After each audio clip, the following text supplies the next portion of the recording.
जय हिंद। दोस्तों, आज आप बात करेंगे रिजल्ट के बाद क्या। जिन छात्राओं ने शानदार सफलता प्राप्त की है, उन सबको आगे की ओर बढ़ जाना चाहिए। जो भी आप चाहते हैं, जो भी मंजिल प्राप्त करना चाहते हैं, उन सब की ओर लग जाना चाहिए बिना रुके। और आज मैं उन छात्रों की बात करना चाहूंगा जिनका किसी ना किसी कारण से रिजल्ट रुक गया है। दोस्तों, यह फुल स्टॉप नहीं होता है, बस कॉमा होता है। आज जो सफल है, कभी वो भी असफल थे।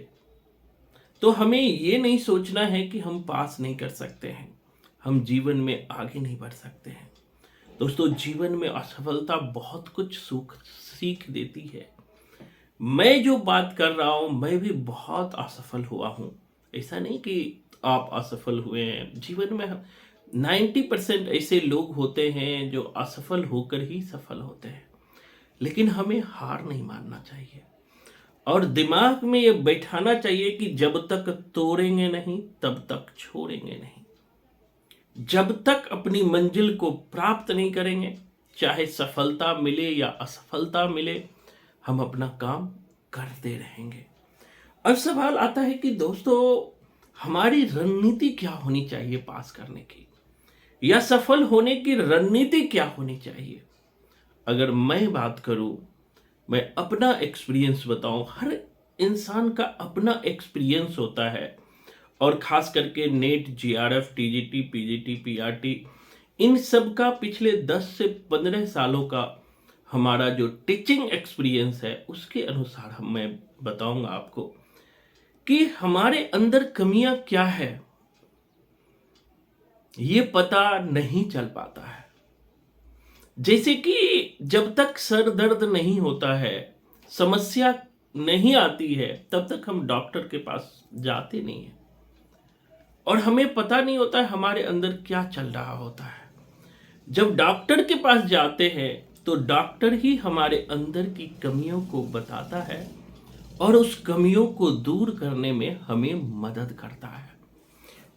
उसी तरीके से एक जो शिक्षक होता है, एक जो टीचर होते हैं, वो आपके अंदर की कमियों को झांकते हैं और उन अंदर की कमियों को झांक कर देखते हैं कि कहाँ कमी है, और उस कमियों को दूर करने का प्रयास करते हैं। दोस्तों, अब वो समय चला गया जब समय था कि हम रट के जाएं और एग्जाम में पास करके आ जाएं। अब समय है समझने का, अब समय है अंडरस्टैंडिंग का। अब सिर्फ 12, 15, 18 घंटे पढ़ के रिजल्ट नहीं ले सकते हैं। मैं हर रिजल्ट की बात करता हूं।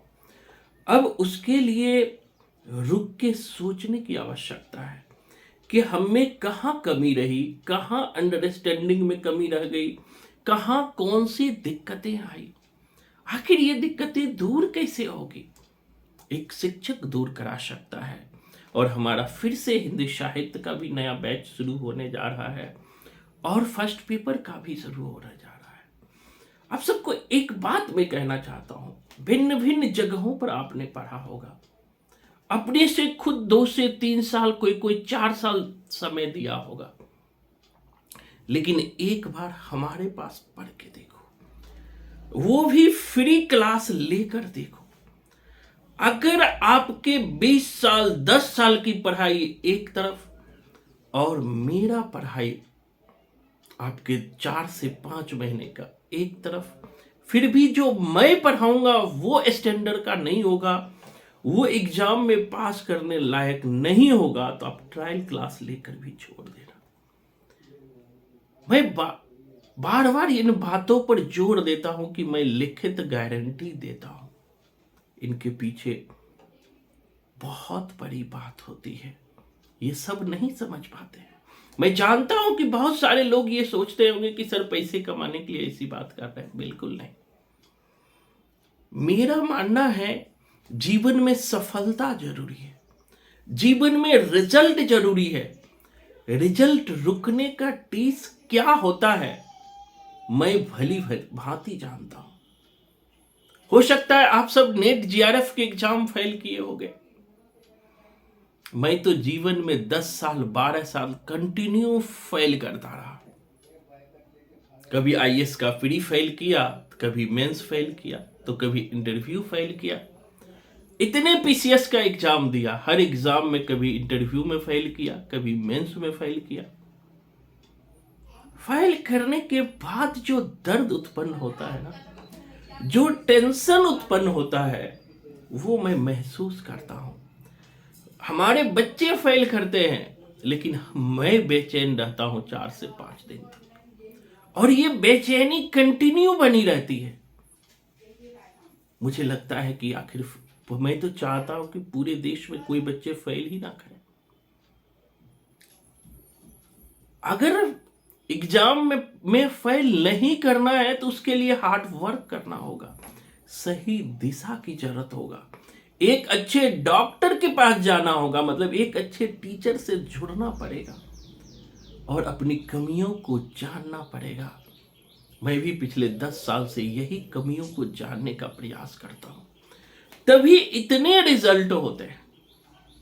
बहुत कम बच्चे होंगे, मैं तो मानता हूं 2-4%, जिसका नेट भी नहीं होगा। बहुत कमियां होगा तब, नहीं तो अधिकतर बच्चे पास करते हैं, क्योंकि इसके पीछे एक स्टूडेंट का तो हार्ड वर्क होता ही होता है, साथ ही एक टीचर का भी हार्ड वर्क होता है। सही दिशा में टीचर भी मेहनत करते हैं, तब जाके वो सफल होते हैं।